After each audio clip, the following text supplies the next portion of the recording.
لكم إن كنتم تعلمون এটাই হচ্ছে তোমাদের জন্য কল্যাণ যদি তোমরা বুঝো। জুমার দিনে জুমার নামাজ পড়াটাই হচ্ছে আল্লাহর পক্ষ থেকে বলছেন কল্যাণ। এই দিন এক নম্বর কাজ হচ্ছে জুমার নামাজ পড়া। এখন জুমা পড়বেন, অন্যদিন কি পড়েন? জোহর পড়েন, ঠিক কি না? অন্যদিন কি নামাজ পড়েন? জোহরের নামাজ পড়েন। আর শুধুমাত্র শুক্রবার দিন জুমার দিনে কি পড়েন? জুমার নামাজ পড়েন। তো এই দিন এই যে জোহর এবং জুমা এটা আলাদা কেন এবং এটার মাহাত্ম্য কি এটা তো জানা দরকার। জুমার নামাজ কেন সপ্তাহের শ্রেষ্ঠ দিন? আলাদা জুমার নামাজ। জুমার নামাজ কয় রাকাত? 2 রাকাত। ফরজ কয় রাকাত? 2 রাকাত। জোহর নামাজ ফরজ কয় রাকাত? 4 রাকাত। খেয়াল করছেন? তাহলে এই দিন আরো 2 রাকাত কম, কিন্তু এই দিন অন্য দিনের থেকে শ্রেষ্ঠ। এই দিনের নামাজ অন্য দিনের নামাজ থেকে আরো উত্তম নামাজ, শ্রেষ্ঠ নামাজ। সপ্তাহের শ্রেষ্ঠ দিন জুমার দিন, কিন্তু নামাজও কম, গুরুত্ব কি বেশি, সওয়াব বেশি। তো কেমনে কি জানা দরকার। কেন জুমার নামাজ ফরজ হইল? কেন জুমান বলা হইল? কেন এত গুরুত্ব দেওয়া হইল? তো মূলত আরবি শব্দ হচ্ছে জুমা। জোহর শব্দটাও কিন্তু আরবি। জোহর শব্দের অর্থ হচ্ছে দ্বিপ্রহর, দুপুরবেলা, মানে দুপুরের নামাজটাকে বলে জোহরের নামাজ। আর জুমা এটা আরবি শব্দ, এটা অর্থ হচ্ছে একত্রিত করা, একসাথ হওয়া, একটা সম্মেলন করা, একটা সভা করা। তো জুমার নামাজ এই দিন মানুষ বিভিন্ন পাঞ্জাগানা নামাজ থেকে, বিভিন্ন অন্যান্য ছোট ছোট মসজিদ থেকে বড় জামে মসজিদে একত্রিত হয়, মানে জুমার মসজিদে একত্রিত হয়। এখন তো আমাদের পাঞ্জাগানা মসজিদ আমরা জুমা বানায় ফেলছি, কিন্তু নবীজির সুন্নত হচ্ছে জুমার নামাজের যে মসজিদ এটা হবে বড় শহর বা শহরতলি, মানে এরকম একটা জায়গা যেখানে অনেক মানুষ জমায়েত হওয়ার সুযোগ থাকে। বিভিন্ন আশেপাশের ছোট ছোট এলাকাগুলি থেকে, বিভিন্ন ছোট ছোট পাঞ্জাগানা মসজিদগুলো থেকে মানুষজন এখানে এসে একসাথে একত্রিত হবে। এইটা হবে জুমার মসজিদ। বুঝতে পারছেন? মন চাইলে যে কোনো জায়গায় একটা জুমার মসজিদ নেওয়া যাবে না। সব জায়গায় জুমার নামাজ ফরজ হয় না। জুমার নামাজ ফরজ হওয়ার জন্য শর্ত শহর হইতে হইল, একটা শহর যেখানে অনেক মানুষের সমাগম হয়, অথবা শহরতলি, নগর, এমন একটা এলাকা যেখানে চতুর্দিক থেকে মানুষ আসতে পারে, কয়েকটা গ্রাম থেকে মানুষ আসতে পারে, এমন একটা জায়গা। তাইলে এখানে জুমার নামাজটা আদায়টা এটা জায়েজ এবং এটা শর্ত, এটা ঠিক আছে। তো এই জুমা বলার একটা কারণ হচ্ছে এই দিন মানুষ একসাথে জমা হয়, এই জন্য এই জুমার নামাজকে জুমা বলা হয়। তাহলে জুমাতে মানুষ একত্রিত না হইলে জুমা হয় না। বুঝতে পারছেন?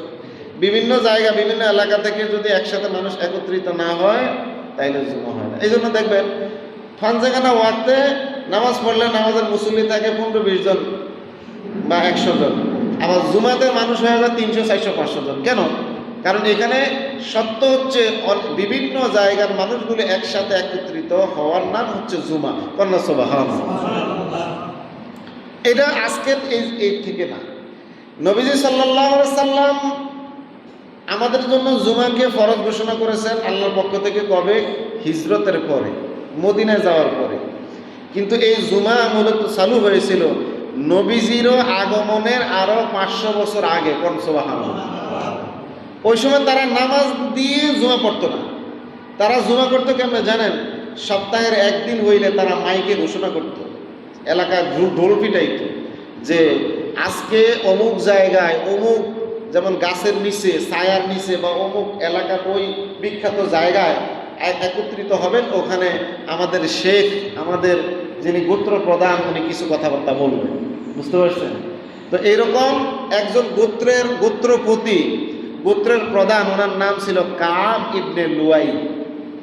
কাব ইবনে লুয়াই উনি নবীজির আগমনের 500 বছর আগে তিনি মানুষদেরকে এরকম ঢোল পিটায় একত্রিত করে এক জায়গায় আনতেন, এবং এক জায়গায় এনে উনি মানুষদেরকে একটা ওয়াজ শোনাইতেন। কি জানেন ওয়াজটা হচ্ছে তিনি তাওরাত কিতাব থেকে পড়ে পড়ে অর্থাৎ হযরত ঈসা আলাইহিস সালামের উপরে যে কিতাব নাজিল হয়েছে, ঈসা আলাইহিস সালামের ওই কিতাবের মধ্যে বলা হয়েছে ইয়াতি মিন বাদ ইসমুহু আহমদ, যে ও উম্মতেরা শোনো, আমি যাওয়ার পরে আমার পরে একজন নবী আসবে, ওনার নাম হবে মুহাম্মদ। কন্যা সুবহানাল্লাহ। উনি হবেন শেষ নবী। ওনাকে আল্লাহ পাক সবচেয়ে বেশি ভালোবাসবেন, আল্লাহর বন্ধু হবেন, হাবিব হবেন। তো আমি যাওয়ার পরে যখন ওই নবী আসবে, তখন তোমাদের দায়িত্ব হবে ওই নবীর উপরে তোমরা ঈমান আনা। কন্যা সুবহানাল্লাহ। এই তথ্যটা, এই মেসেজটা, এই ওয়াজটাই তিনি জুমার দিন এসে তিনি করতেন। কন্যা সুবহানাল্লাহ। এই জন্য আরবরা এই সুন্দর কথাগুলো শুনে শুনে তারা এই দিনের আরেকটা নাম দিয়েছে, জানেন? এই দিনের নাম দিয়েছিল ইয়াউমে আরুবা। মানে এটা আরবা থেকে আসছে। আরুবা মানে হচ্ছে বরকতের দিন, মানে বরকতময় একজনের জীবনী আজকে আমরা শুনতে যাচ্ছি বরকত হাসিলের জন্য। এবং কিতাবের মধ্যে আসছে ওই ওয়াজে গিয়ে যে যেই কথা বলতেন, যে যেটা নিয়ত করতেন, আল্লাহ তার আশা ওইটা পূরণ করে দিতেন। সুবহানাল্লাহ। ওই সবার দোয়া কবুল হইত, ওই সবার অনেক ফায়দা ছিল। তো এই জন্য তারা ওই দিনের নাম দিয়েছেন, এটা হচ্ছে আমাদের একত্রিত হওয়ার দিন। এই দিন হচ্ছে আমাদের জুমার দিন। সুবহানাল্লাহ। বিশ্বনবীকে জিজ্ঞাসা করা হলো, ইয়া রাসূলুল্লাহ, ইয়া হাবিবাল্লাহ, ও নবীজি, আমরা তো জুমার নামাজ পড়ি, সপ্তাহে একদিন সবাই একত্রিত হই। আপনি বলেছেন এইটা কেন, জুমাকে কেন জুমা বলা হয়? আল্লাহর নবী বললেন, ও আমার সাহাবীরা শোনো, জুমাকে জুমা বলা হয় এই কারণে, আল্লাহ পাক তোমাদের আদি পিতা হযরত আদম এবং হাওয়া আলাইহিস সালাতু ওয়াস সালাম, আদম আলাইহিস সালামকে বেহেশতের মধ্যে এই দিন তার দেহ কাঠামোকে একত্রিত করেছিলেন। মাটি থেকে তাকে আল্লাহ পাক এই দিন তৈরি করে বেহেশতের মধ্যে প্রবেশ করিয়েছিলেন, একসাথ করেছিলেন। হাড় মাংসগুলো আলাদা আলাদা ছিল, রক্ত, হাড়, মাংস এগুলো ভিন্ন ভিন্ন ছিল। এই দিন আল্লাহ পাক তোমার পিতা আদমকে হাড় মাংসগুলো একসাথে করে একটা মানুষের অবয়ব দান করে তাকে বেহেশতে দাখিল করেছেন। সুবহানাল্লাহ। এই জন্য এই দিনে জুমার দিন। এই দিন জুমার দিন হচ্ছে পৃথিবী সৃষ্টির দিন। পৃথিবীকে আল্লাহ পাক এই দিন একত্রিত করেছিলেন এই দিন জুমার দিনের জন্য। শোনো, এই জুমার দিন হচ্ছে সপ্তাহের শ্রেষ্ঠতম দিন। ওয়া খায়রুল আইয়ামি ফিল উসবুঁ। সপ্তাহের মধ্যে এই দিন হবে শ্রেষ্ঠতম দিন। যে ব্যক্তি এই দিনে রোজা রাখবে তার সগীরা গুনাহগুলো মাফ করে দেওয়া হবে। সুবহানাল্লাহ। এক সপ্তাহ থেকে আরেক সপ্তাহের মধ্যে যে গুনাহগুলি হয়, বা এই জুমার মাধ্যমে তার এই যে সগীরা গুনাহ, ছোট ছোট গুনাহগুলি আছে, আল্লাহ পাক এই নামাজ, এই জুমার মাধ্যমে তোমার ওই গুনাহগুলিকে মাফ করে দিবেন। সুবহানাল্লাহ। এই দিনে নবীজি সাল্লাল্লাহু আলাইহি সাল্লাম, কিতাবের মধ্যে আসছে, মদিনায় তিনি সোমবার দিন আসলেন। আমর ইবনে আউফ পুত্রের মধ্যে কুলসুম ইবনে হাদামের বাড়িতে আল্লাহ রাসূল সাল্লাল্লাহু আলাইহি ওয়াসাল্লাম আশ্রয় গ্রহণ করেছিলেন। বর্তমান আপনারা যারা মদিনায় গিয়েছেন দেখবেন এই যে মসজিদে কুবা, বর্তমান মদিনা মসজিদ থেকে 2.5 মাইল দক্ষিণে মসজিদে কুবা, এই যাওয়ার পথে আরো 2টা মসজিদ পড়ে। একটা হলো মসজিদে জুলকেবলাতাইন, মসজিদে বনি সালেমা, অর্থাৎ বনি সালেমা গোত্রে একটা মসজিদ পড়ে। আর সামনে গেলে আরেকটা মসজিদ পড়ে, মসজিদে জুমা। নবীজি সর্বপ্রথম এই মসজিদে জুমার নামাজ পড়ছেন। সুবহানাল্লাহ। ওই দিন থেকেই আমাদের এই যে জুমার নামাজের প্রচলন। নবীজির যেই নামাজ পড়েছিলেন ওই দিন থেকে আমাদের জুমা। এমনি তো জুমা অনেক আগ থেকে, নাকি? পৃথিবীর সৃষ্টির সেই শুরু থেকে, এরপরে নবীজির আগমনের 500 বছর আগে হয়েছে। এটা অনানুষ্ঠানিক, কিন্তু আনুষ্ঠানিক আমাদের যে জুমা, এই জুমা নবীজি সাল্লাল্লাহু আলাইহি সাল্লাম গেলেন সোমবার দিন মদিনায়। যাওয়ার পরে তিনি কুলসুম ইবনে হাদামের বাড়িতে নবীজি আশ্রয় নিলেন। এখানে নবীজি সাল্লাল্লাহু আলাইহি সাল্লাম কুলসুমের ঘরে টানা 3 দিন ছিলেন। তারপরে নবীজি সাল্লাল্লাহু আলাইহি সাল্লাম এর থেকে একটু সামনে আগায়া শুক্রবার দিন যখন আসলো, আল্লাহ রাসূল সাল্লাল্লাহু আলাইহি সাল্লাম যেখানে আজকে যে মসজিদে জুমা বলা হয়, এখানে গিয়ে সর্বপ্রথম খুতবা দিয়ে মানুষদেরকে নিয়ে নামাজ পড়লেন, জুমার নামাজ। সুবহানাল্লাহ। এরপরে নবী সাল্লাল্লাহু আলাইহি সাল্লাম আবার ফিরে আসলেন এই যে কুলসুমের বাড়িতে। এখানে নবীজি 10 দিন ছিলেন। এই জায়গায় আরেকটা মসজিদ বানিয়েছিলেন, সেই মসজিদটার নাম মসজিদে কুবা। এটা হচ্ছে ইসলামের প্রথম আনুষ্ঠানিক মসজিদ, যেটা আমার নবীজির হাতে গড়ে উঠেছিল। সুবহানাল্লাহ। এই মসজিদটা এমন এক মসজিদ, উসসিসা আলা তাকওয়া। নবীজি বলছেন এটা তাকওয়ার মসজিদ। এই মসজিদে কেউ যদি 2 রাকাত নামাজ পড়ে আল্লাহ পাক তার আমল নামায় একটা কবুল উমরার সমান সওয়াব লিখে দেন। সুবহানাল্লাহ। আপনার উমরা করলে ভুল হইতে পারে, ত্রুটি হইতে পারে, কিন্তু এইখানে 2 রাকাত নামাজ পড়লে কোনো ভুল নাই। আপনার আমল নামায় 2 রাকাত নামাজ 2 রাকাত নামাজের বিনিময়ে একটা উমরার সওয়াব আসবে। এটা এত গুরুত্বপূর্ণ একটা মসজিদ, মদিনার মসজিদ। তা আমি বলছিলাম যে এই মসজিদটা আল্লাহ রাসূল প্রথম মদিনায় গিয়েই করেছিলেন।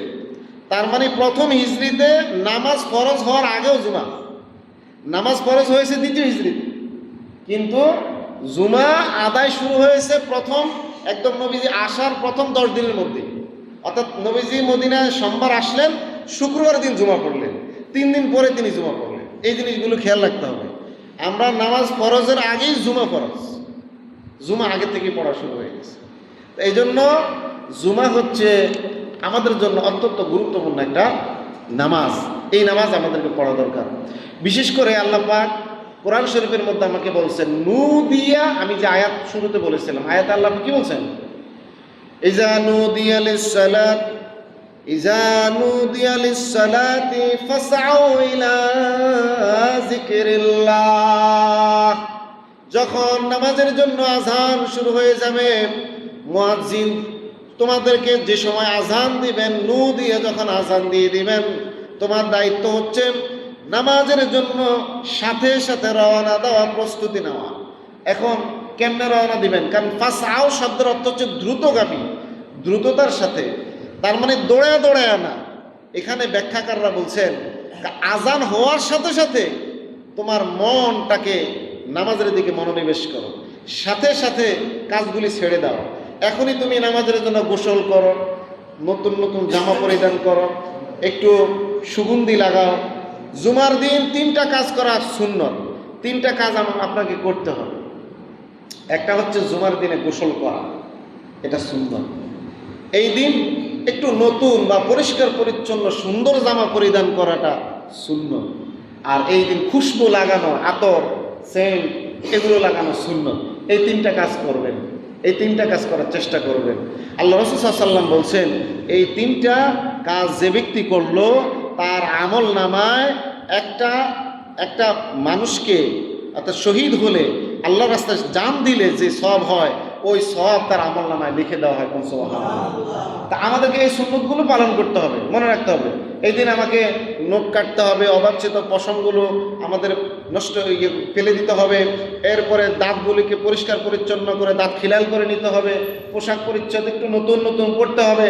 যে সমস্ত কাজগুলো আমাদের জন্য নবী সাল্লাল্লাহু আলাইহি ওয়াসাল্লাম বলছেন যে সুন্নত, এগুলো আমাদেরকে করতে হবে। সুন্নতের পরিপন্থী সবগুলো কাজ ছেড়ে দিতে হবে। এই দিন আলাদা একটা প্রস্তুতি আমাদের জন্য রাখতে হবে। এখন আমরা যদি সেন্টেন একজনের ওই যে মুখের সিগারেটের গন্ধে আরেকজন পাশে দাঁড়াইতে পারে, তো এই যদি হয় তাহলে কি হবে? কথা বলছি। তো এই দিনের সুন্নত কি? খুশবু। আমাকে একটু সেন্ট দিতে হবে, সেন্ট একটা। আবার আমাদের তো সেন্টগুলো বিভিন্ন মার্কেটিং একটু খেয়াল রাখতে হবে। এই যে যারা বিজাতিরা যে সেন্টগুলো দেয়, এগুলোর মধ্যে কিন্তু আবার চর্বি দেওয়া হয়, শুকরের চর্বি দিয়ে তৈরি করা হারাম জিনিস। এগুলো একটু খেয়াল করে আমরা যেন ব্যবহার করি। সেন্টের ব্যাপারে একটু খেয়াল রাখতে হবে। অনেকে মনে করেন ঘ্রাণ আসে, তো আল্লাহ রাসূল বলছেন সেন্ট দেওয়ার জন্য, সেন্ট দিলেই তো আর হবে না। সেন্টটাকে হালাল না হারাম একটু খেয়াল রাখতে হবে। আপনি নামাজ পড়তে আসছেন কি জুমার মতো শ্রেষ্ঠ একটা ফরজ নামাজ, ঠিক কিনা? এখন নবীজির সুন্নত পালন করতে গিয়ে সেন্ট একটা মারছেন, সেন্টের মধ্যে শুকুরের চর্বি। শুকুর হালাল না হারাম? কথা বলতে হবে। শুকুর হালাল না হারাম? হ্যাঁ, লাহমা খানাজির। আল্লাহ রাসূল সাল্লাল্লাহু আলাইহি ওয়াসাল্লাম বলছেন যে তোমাদের জন্য শুকুরের গোশত, শুকুরের সব কিছু হারাম, মুসলমানদের জন্য শুকুর হারাম। এখন এগুলো শুকুরের চর্বিযুক্ত কিনা আপনারা একটু খেয়াল রাখতে হবে। আপনাদের সেন্টের গায়ে কত পার্সেন্ট অ্যালকোহল আছে একটু দেখে রাখতে হবে। অ্যালকোহল থাকলে এটা হারাম। অ্যালকোহল মুক্ত যে সেন্টগুলো, এগুলো আমরা ব্যবহার করার চেষ্টা করব ইনশাআল্লাহ। এরপরে জুমা কারা কারা পালন করবেন, কাদের উপরে জুমা ফরজ, এটা খেয়াল করতে হবে। জুমা যে সুস্থ জ্ঞান একজন মুমিন মুসলমান, অমুসলিমের উপরে জুমা তো ফরজই না, সে তো মুসলমানই না, ঠিক কি না? সুস্থ পাগল ছাগল, তারপরে তার জুমা ফরজ না, সে তো বুঝেই না, তার জ্ঞানই নেই। কৃতদাসের উপরে ফরজ না, স্বাধীন। অবশ্য কৃতদাস কথা আমাদের দেশে এখন নাই। অপ্রাপ্ত বয়স্ক বাচ্চা ছেলে, এখনো তার বয়স হয় নাই নামাজের, তার উপরে জুমা ফরজ না। বালেগ হতে হবে, বালেগ সুস্থ সবল এই রকম লোকের উপরে জুমাটা ফরজ, তাদেরকে জুমার জন্য আমাদেরকে উৎসাহিত করতে হবে। আল্লাহ রাসূল সাল্লাল্লাহু আলাইহি ওয়াসাল্লাম বলছেন, যে ব্যক্তি ইচ্ছাকৃতভাবে 2 বার 2 সপ্তাহ 2টা নামাজ জুমার জন্য জুমার নামাজ ছেড়ে দিল, ওই লোকটার কলবটাকে আল্লাহ পাক বাঁকায়া দিবেন, ওই লোকটার কলবটা নষ্ট হয়ে যাবে, সে আমার ইসলাম থেকে দূরে সরে গেল। কোন ইন্না লিল্লাহি ওয়া ইন্না ইলাইহি রাজিউন। বিশ্বনবী সাল্লাল্লাহু আলাইহি ওয়াসাল্লাম আলো বলেছেন, শোনো ও আমার সাহাবায়ে কেরাম, শোনো, আন্নাহু সুইলা আন রাজুলিন ইয়াসুমুন নাহারা ওয়া ইয়াকুমুল লাইলা ওয়া লা ইয়াশহুদুল জুমআ ফাকালা হাযা ফিন্নার। যে ব্যক্তি দিনের বেলায় রোজা রাখলো, রাতের বেলায় নামাজ পড়লো, অনেক আল্লাহওয়ালা মানুষ কিন্তু জুমা পড়ে না, জুমার দিকে খেয়াল নাই, জুমার নামাজ ঠিকমতো আদায় করে না। নবীজি সাল্লাল্লাহু আলাইহি ওয়াসাল্লাম বলছেন, ওয়া লা ইয়াশহাদুল জুমআ ফাকালা হাযা ফিন্নার, এই লোকটা অবশ্যই জাহান্নামী। সব ঠিক আছে, জুমা ঠিক নাই, এই জাহান্নামী। জুমার নামাজের ব্যাপারে, গুরুত্বের ব্যাপারে আল্লাহ রাসূল আরো বলছেন, যে ব্যক্তি সর্বপ্রথম মসজিদের মধ্যে আসবে, নাম্বার 1 ব্যক্তি, তার আমল নামে একটা উট পরিমাণ সওয়াব দেওয়া হয়। এরপরে যে ব্যক্তি আসবে তার মনে একটা অগুয়া বাকারা, একটা গরু কোরবানির সওয়াব তার আমল নামায় দেওয়া হয়। এরপরে সুম্মা মাররা, এরপরে যে আসবে অহুয়া শাতুল, একটা ছাগল একটা বকরি কোরবানির সওয়াব তার আমল নামায় দেওয়া হয়। এরপরে যে আসবে তারপরে দাজাজা, একটা মুরগি কোরবানির সওয়াব। এরপরে যে আসবে তার আমল নামায় একটা ডিম আল্লাহর ওয়াস্তে দান করলে যে সওয়াব, এই সওয়াব দেওয়া হয়। এরপরে যে আসবে তার আমল নামায়, অর্থাৎ তার নামটা রেজিস্টারের মধ্যে আর উঠানো হয় না। অর্থাৎ এরপরে যারা আসবেন এটা স্বাভাবিক। মনে রাখবেন, জুমার দিন 2 জন ফেরেশতা আল্লাহ তাআলার পক্ষ থেকে নাজিল হয়ে জুমার এই জায়গায় কোনায় মোড়ে মোড়ে দাঁড়ায় তার নামগুলো রেজিস্টার করে, যে আজকে কে কে জুমাইতে আসতেছে। বুঝতে পারছেন? তো এই জন্য এই ফেরেশতারা ফিরে যাওয়ার পরে আল্লাহ পাকের কাছে তাদের এই নামের লিস্টগুলো জমা দেওয়া হয়। তো নামের লিস্টে নাম উঠানোর জন্য আমাদেরকে খুতবা দেওয়ার আগে আসতে হবে। বলছে, যখন ইমাম সাহেব ইজা ইমামু তলা মিম্বার, যখন ইমাম সাহেব মিম্বার বসে তাও সুহুফা, তাই সাথে সাথে ফেরেশতারা তাদের রেজিস্টার বন্ধ করে ইমামের কথা শোনার জন্য, ইমামের বক্তব্য শোনার জন্য বসে যান। মসজিদের মধ্যে তারাও বসে যান। কারণ কি জানেন? জুমা কয় রাকাত? 2 রাকাত। কথা কয় না, জুমা কয় রাকাত? 2 রাকাত না? তো বাকি 2 রাকাত গেল কই? অন্যদিন তো জোহরের নামাজ 4 রাকাত হইতো, জুমার দিন হইলো 2 রাকাত, বাকি 2 রাকাত কই? বাকি 2 রাকাত হচ্ছে খুতবা। বুঝতে পারছেন? এই জন্য এই সিস্টেমটা আমাদের জানা দরকার। আমরা অনেক সময় কি করি জানেন? খুতবার সময় এই পরে আসি, এরপরে একদম পিছনের কাতার থেকে সামনে একদম ধাক্কে আর সুরে আসতে চাই, এরকম কিছু কারবার করা আছে। খুতবা চলাকালীন কেউ হাত খুঁটি, কেউ পা খুঁটি, কেউ এইদিকে থাকে, কেউ মোবাইল টিপে, মোবাইল চাই, বিভিন্ন রকমের কাজ কাম করি। আচ্ছা, আমি আপনাদেরকে বলি, নামাজের মধ্যে দাঁড়ায় কি মোবাইল টিপা যায়নি? আপনি নামাজের নিয়ত করছেন, এখন কি মোবাইল চাওয়া যাইব? কথা কয় না। চারিদিকে হাঁটাহাঁটি করা যাইব, চারিদিকে তাকানো যাইব? যায় না। কয় নামাজে যা যা করা যায় না, খুতবার সময় তা করা যায় না। কারণ খুতবা শোনাটা ওয়াজিব। জুমার খুতবা শোনা ওয়াজিব, ঈদের খুতবা শোনা সুন্নত। আমি আবার বলছি, জুমার খুতবা শোনাটা ওয়াজিব। জুমার এই খুতবাটা নামাজের অংশ। যে ব্যক্তি জুমার খুতবা পাবে না, তার নামাজটা পরিপূর্ণ হবে না। আপনি শুধু 2 রাকাত নামাজ পড়লেন, এটা কিসের জুমা? হ্যাঁ, আমি আবার বলছি যে শুরুতে যে কাবলাল জুমা 4 রাকাত আমরা পড়ি, এই কাবলাল জুমা 4 রাকাত সুন্নতে মুআক্কাদা না, সুন্নতে জায়েদ। আপনি যত পারেন পড়েন, অসুবিধা নেই, না পড়লে গুনাহ হবে না। কিন্তু আপনাকে খুতবা না পড়লে নামাজ হবে না, খুতবা না শুনলে নামাজ হবে না। ফরজ 2 রাকাত তো পড়তেই হবে। এরপরে আমাদের একটা চরিত্র আছে, ফরজ 2 রাকাত পড়ার পরে আবার 2 রাকাত চলে যায়। মনে রাখবেন, কাবলাল জুমা পড়েন আর না পড়েন, এইটার জন্য গুনাহ আপনার আমল নামায় হবে না। কিন্তু কেউ যদি বাদাল জুমা না পড়ে, তার আমল নামায় গুনাহ হবে, এবং নামাজ এটা সুন্নতে মুআক্কাদা, এটা পরিত্যাগ ইচ্ছাকৃত কেউ যদি ছেড়ে দেয়, তার আমল নামা কবিরা গুনাহ লেখা হবে, এবং তওবা ছাড়া মাফ হবে না। আমরা বুঝতে পারছেন নি? তা আমরা যারা এই যে ট্র্যাডিশন, আমি বললে তো অনেকে রাগ করে বলবেন যে হুজুরের শক্ত করে কথা বলে, শক্ত কথা বলে। তো এই যে কাবলাল জুমার ব্যাপারে যেখানে যতটুকু ছাড় আছে, এটুকু তো বলে দিচ্ছি আপনাদের সঙ্গে, যে আপনি যদি কাবলাল জুমা না পান অসুবিধা নাই, কাবলাল জুমা পড়লে সওয়াব আছে। আমরা 4 রাকাত কাবলাল জুমা পড়ি, এরপরে যত পারি তত 2 রাকাত করে যত পারি পড়ি, অসুবিধা নেই, কমপক্ষে 4 রাকাত পড়ি। যদি এটা না পড়েন গুনাহ না হবে না, গুনাহ হবে না, সব হবে পড়লে। কিন্তু আপনি বাদল জমা না পড়লে তো গুনাহ হবে। অথচ আমরা কাবলার জমা পড়ি, বাদল জমা পড়ি না। বুঝতে পারছেন? আগে আইসা নামাজ পড়ি কিন্তু শেষের নামাজটা পড়ি না, অথচ দরকার শেষের নামাজ। শেষের সময় খুব তাড়াহুড়া, কিন্তু আগের কোনো আগে বসে থাকে, কি লাভ? লাভটা বুঝলেন না, আসলটা বুঝলেন না। তো এইরকম যদি ব্যবসা করেন, না বুঝে ব্যবসা করলে কি হবে? কথা কন। আমার এই সম্পর্কে বুঝে শুনে কাজ করতে হবে, সালাকের মতো কাজ করতে হবে। কাবা শরীফ ধরিয়া তো সারাদিন দোয়া করা যায় না। তাহলে কাবা শরীফ একবার যখন সুযোগ পাইছেন ধরিয়া বলবেন, আল্লাহ আমি জীবনে এরপরে যত দোয়া করবো সব দোয়া কবুল করবেন, আগে যা করছি সব দোয়া কবুল করবেন। 2 কথায় দোয়া শেষ, সারা জীবন দোয়া একসাথে কবুল। এর হলো সালাকের কাজ। আর যারা অজ্ঞান আমাদের মতো, তারা এটা কি করি, যেটা কাজে কম আসবে, অর্থাৎ যার জন্য শাস্তি নাই, এটা বেশি পড়বো। কাবলা জমা বেশি পড়ি, বাদাল জমা কম পড়ি। অথচ উচিত ছিল বাদাল জমা বেশি পড়া, ছাড়া যাবেই না। আল্লাহ রাসূল সাল্লাল্লাহু আলাইহি ওয়াসাল্লাম ছাড়ে নাই। আপনার প্লেন ট্রেন যাই ছাড়ুক না কেন, আপনাকে বাদাল জমা 4 রাকাত পড়তেই হবে। রাসূলুল্লাহ সাল্লাল্লাহু আলাইহি ওয়াসাল্লাম একান্ত ইমার্জেন্সির সময় 2 রাকাত নামাজ মসজিদে পড়েছেন, বাকি 2 রাকাত বাসায় গিয়ে পড়ছেন বাদাল জমা। আমি বুঝাইতে পারতেছি? আবু হুরায়রা রাদিয়াল্লাহু তাআলা আনহু থেকে বর্ণিত, বিশ্বনবী মুহাম্মদুর রাসূলুল্লাহ সাল্লাল্লাহু আলাইহি ওয়াসাল্লাম বলেছেন যে আমি তোমাদের জন্য বলছি বাদাল জুমা 4 রাকাত, ওয়া আরবা'a রাকাতান, উহা 4 রাকাত তোমরা উহা আদায় করো, মসজিদের মধ্যে আদায় করো অথবা ঘরে আদায় করো। আল্লাহ রাসূল এটা দেখেন, রাসূল সাল্লাল্লাহু আলাইহি ওয়াসাল্লাম যে 7 জন খোলাফায়ে রাশিদিনের খলিফা, আবু বকর, ওমর, ওসমান, আলী, এই 4 খলিফার আমলেই এই 4 রাকাত নামাজ ছিল।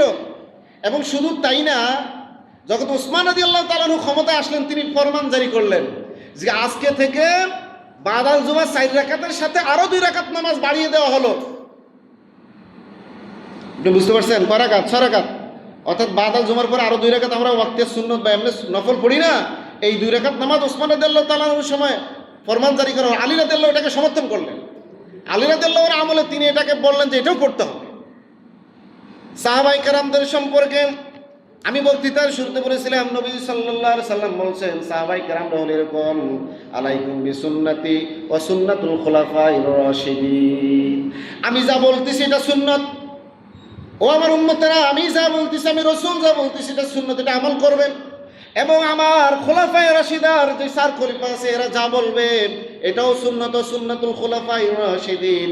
খোলাফায়ে রাশিদিনরা যা বলবে এটাও সুন্নাত, এটাও আমল করবে। খোলাফায়ে রাশিদিনরা যা বলবে এটাও আমল করতে হবে। এটা হচ্ছে সাহাবী, নবীজির সাহাবীরা হচ্ছে একটা তারকা, আকাশের তারকা। তো সাহাবায়ে কেরামদের কথা হচ্ছে আরো 2 রাকাত বেশি পড়া। আমরা তো বাদাল জমা 4 রাকাতই পড়ি না, পরের 2 রাকাত তো বাদ। কথা ঠিক কিনা? অথচ উচিত হচ্ছে 4 রাকাত পড়তে হবে, এটা সুন্নতে মুআক্কাদা। পরে আরো 2 রাকাত পড়লে সওয়াব হবে, এটা নফল। ওনারা এটাকে একদম সুন্নতে মুআক্কাদা হিসেবে জোর করে চাপায়া দেন নাই, বলা হয়েছে আজকে থেকে আরো 2 রাকাত বাড়ায়া পড়ো। তাহলে আজকের আলোচনা আমি শেষ করে দিচ্ছি, সময় শেষ।